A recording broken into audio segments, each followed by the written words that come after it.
اس پانی میں جو اللہ تعالیٰ نے آسمان سے اتارا اور اس کے ذریعے زمین کو اس کے مردہ ہو جانے کے بعد زندگی بخش دی، وبث فیہا من کل دابہ، اور اس میں ہر قسم کے جانور پھیلا دیے، وتصریف الریاح، اور ہواؤں کی گردش میں، والسحاب المسخر بین السماء والارض، اور ان بادلوں میں جو آسمان اور زمین کے درمیان تابع دار بن کر کام میں لگے ہوئے ہیں، لآیات لقوم یعقلون، ان لوگوں کے لیے نشانیاں ہیں، نشانیاں ہی نشانیاں ہیں جو اپنی عقل سے کام لیتے ہیں۔ پچھلی آیت مبارکہ میں اللہ تعالیٰ کے معبود واحد ہونے کا بیان تھا، اب اس پر ان لوگوں کے لیے بعض کائناتی دلائل پیش کیے جا رہے ہیں جو عقل سے کام لیتے ہیں اور وہ ضدی نہیں ہیں،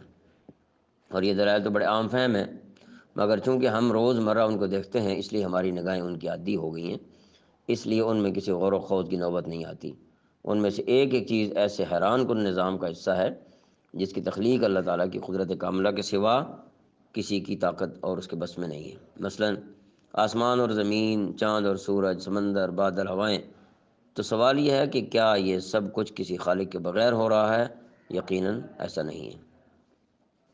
مشرکین عرب بھی اس بات کے قائل تھے کہ یہ ساری کائنات اللہ تعالیٰ کی پیدا کی ہوئی ہے، مگر ساتھ یہ عقیدہ تھا کہ ان تمام کاموں میں کئی دیوتا اس کے مددگار ہیں۔ فرمایا جس ذات کی قدرت اتنی عظیم ہے کہ سارا نظام کائنات اس نے بلا شرکت غیر پیدا کر دیا ہے، آخر اسے چھوٹے چھوٹے کاموں کے لیے کسی مددگار کی کیا ضرورت ہے؟ لہذا جو شخص بھی اپنی عقل کو کام میں لائے گا اسے کائنات کی ہر چیز میں اللہ تعالیٰ کی توحید نظر آئے گی۔ تو اللہ تعالیٰ سمجھ نصیب فرمائے۔